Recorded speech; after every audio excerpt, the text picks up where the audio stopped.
The VCSE Barometer survey. The sector's regular temperature check. Informed by VCSE organisations for VCSE organisations nationwide. Unlock insights for impact.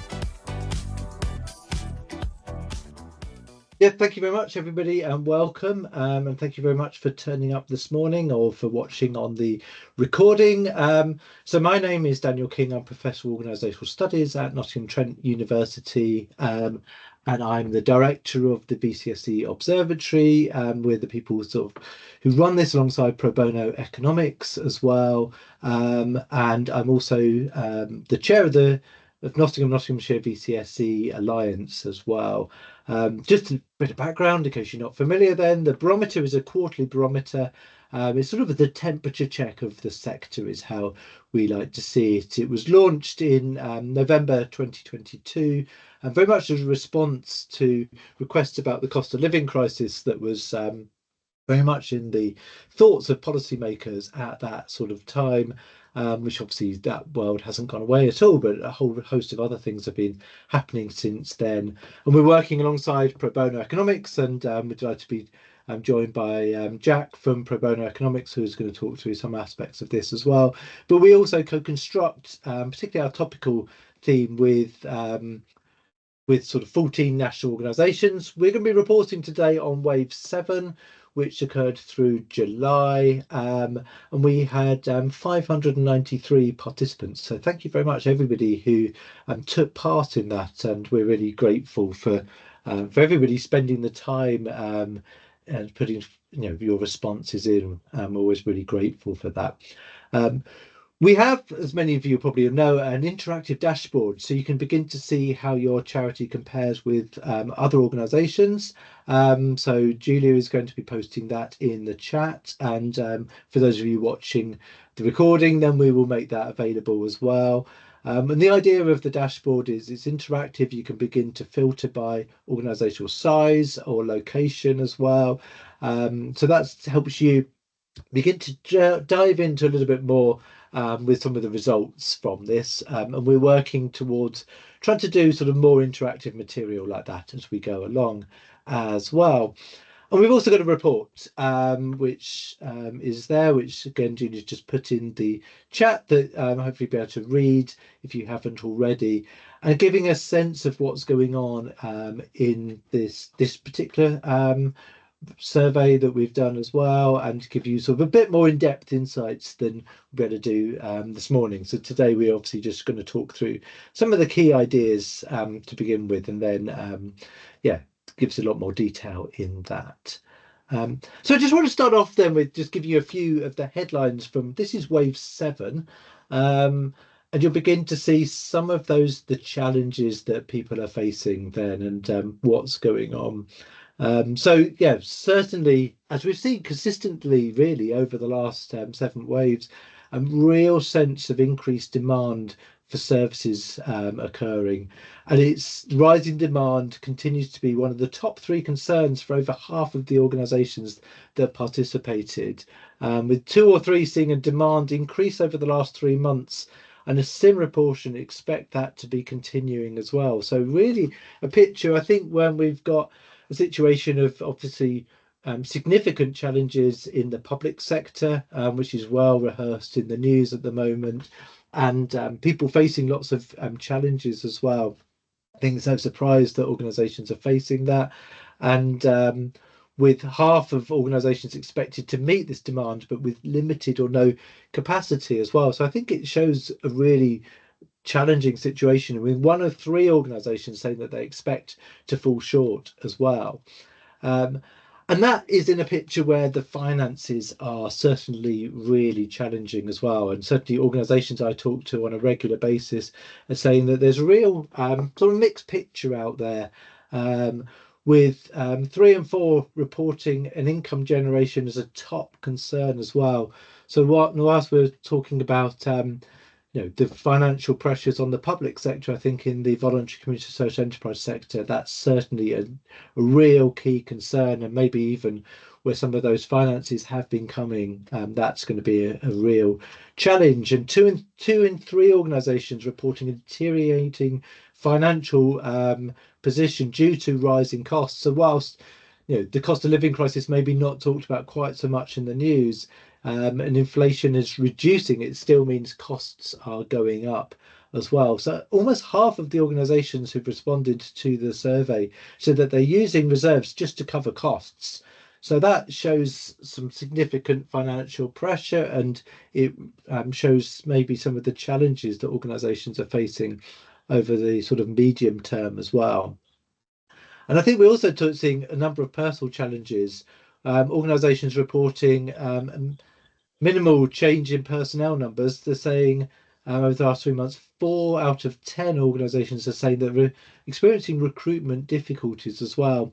And volunteer recruitment is a top 3 concern for 1 in 3 organisations. So at a time when service demand is going up, financial pressures are going up, but also challenging situation for personnel occurring as well. So a difficult landscape, I think, would be fair to say.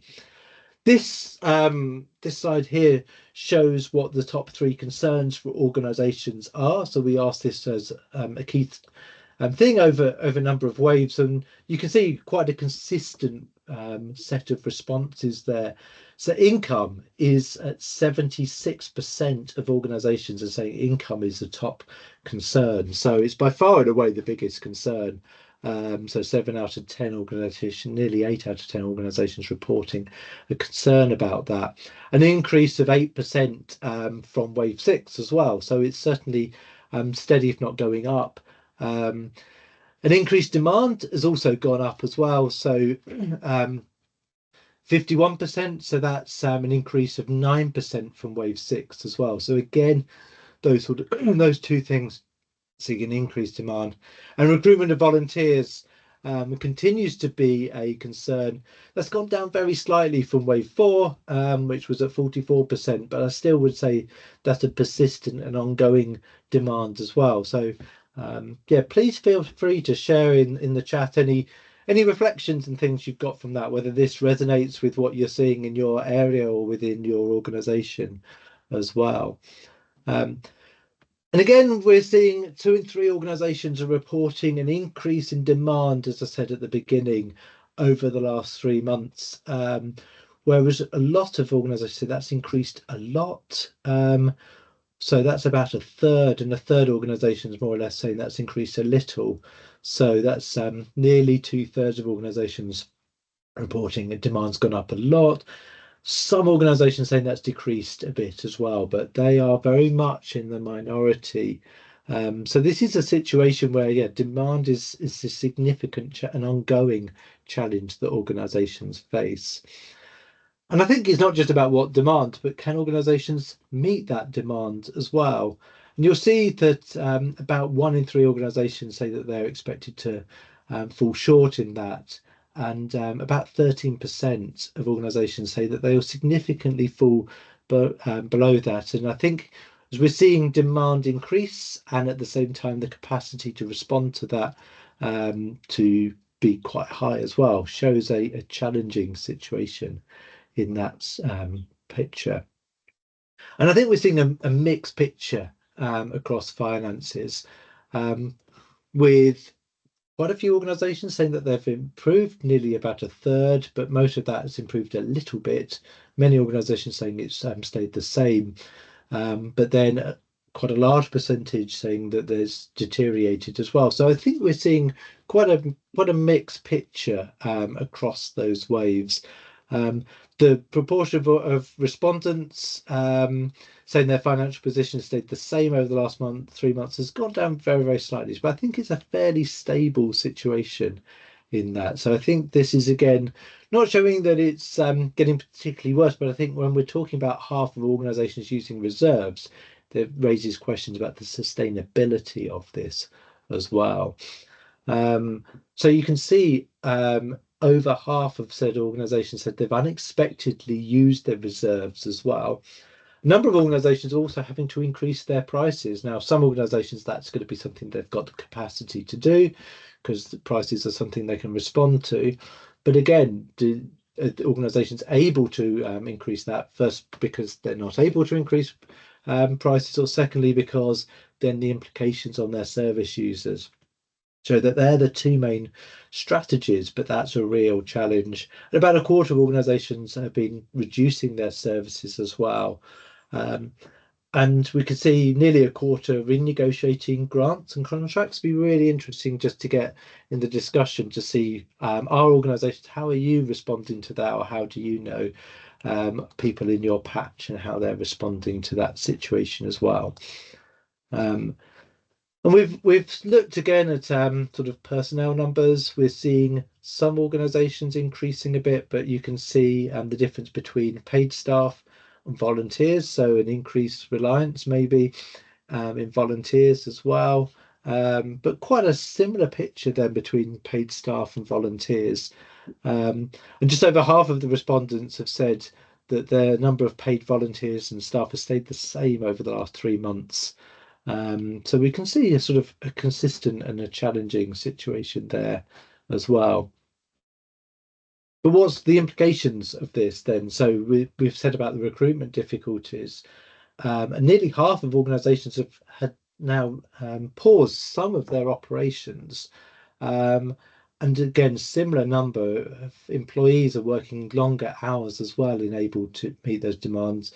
But nearly 40% of organisations have said because of recruitment difficulties, they've been unable to meet demand as well. So that seems to be quite a reoccurring and major theme that's coming out of the latest barometer as well, is the role of recruitment and how organisations are facing that. So this particular thing, then we've been talking about service delivery. Jack, I don't know if you want to come in a moment. If I just talk through some of the headline aspects here.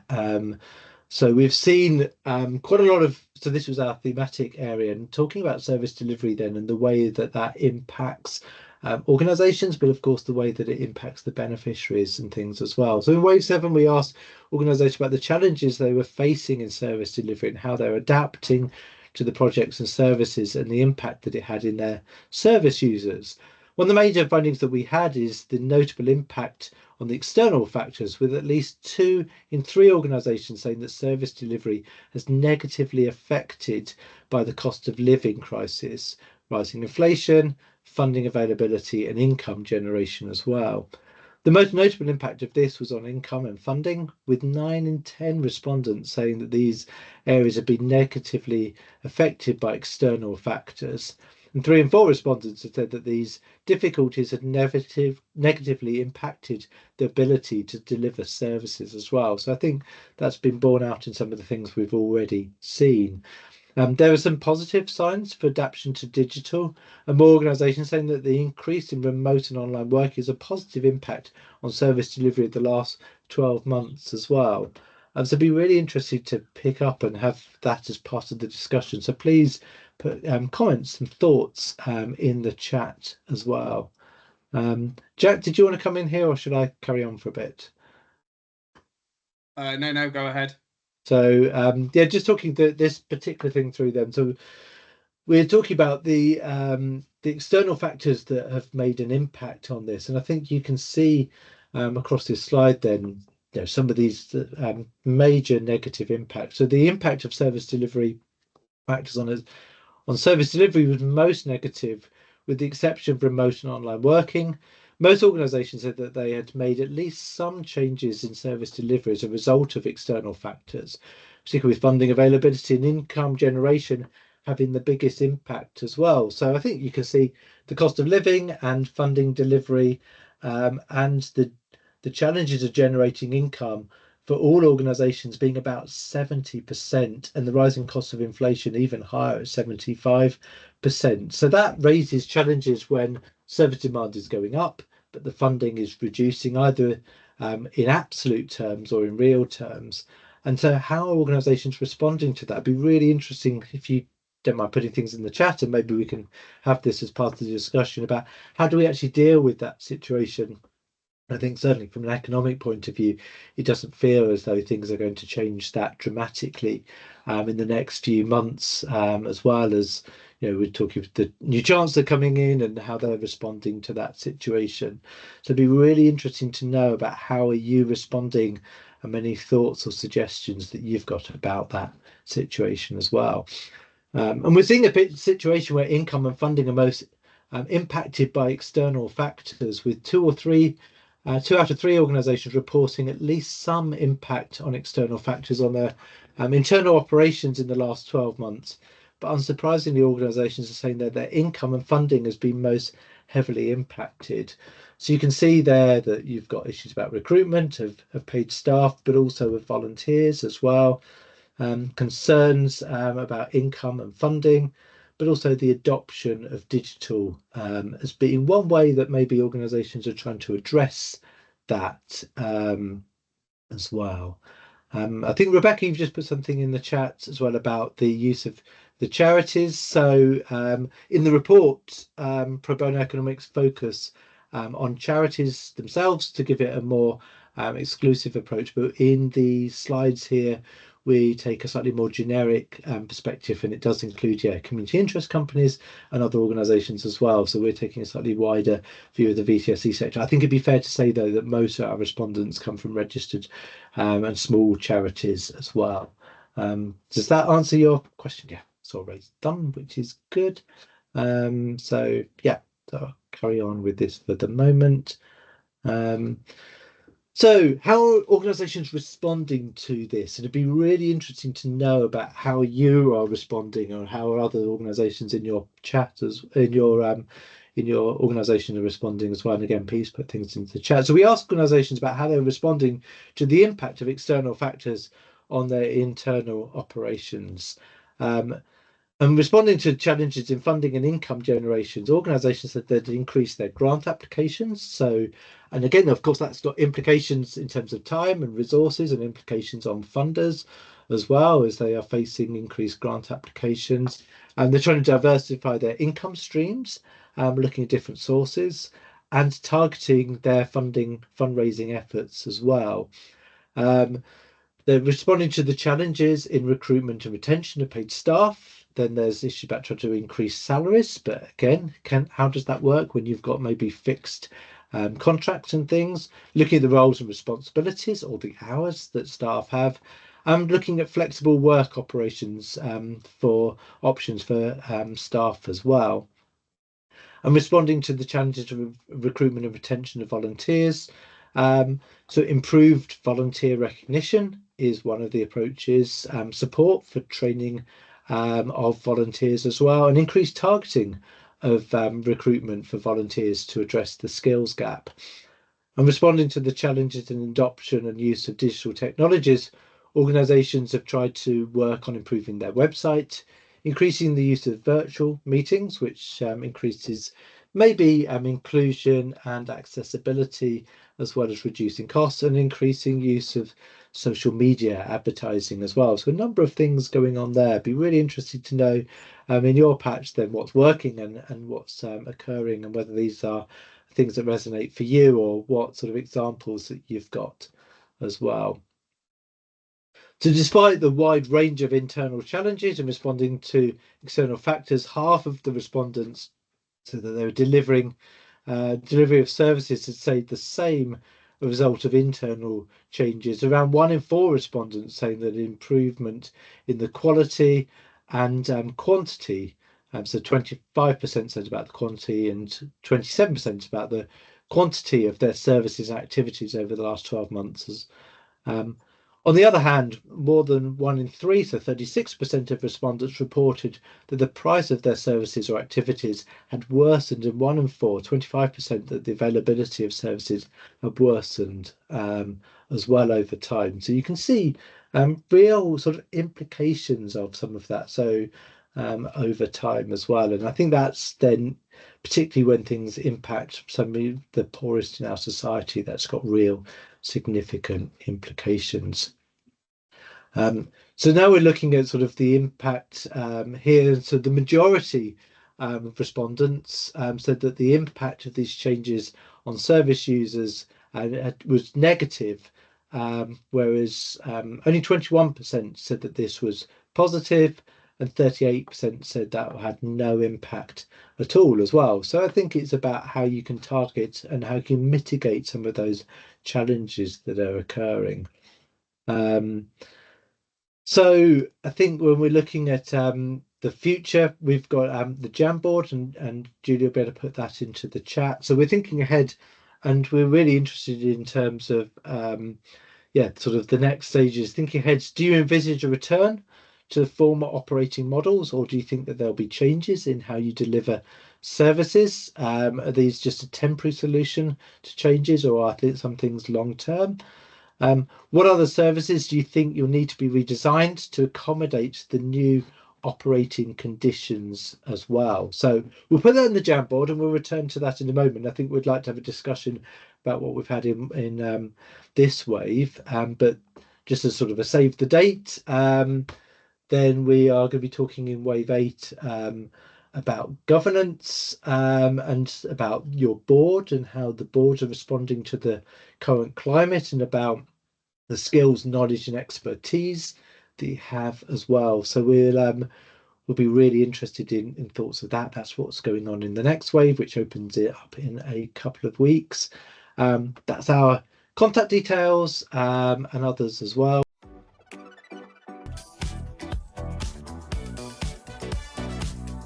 See where you are in the big picture.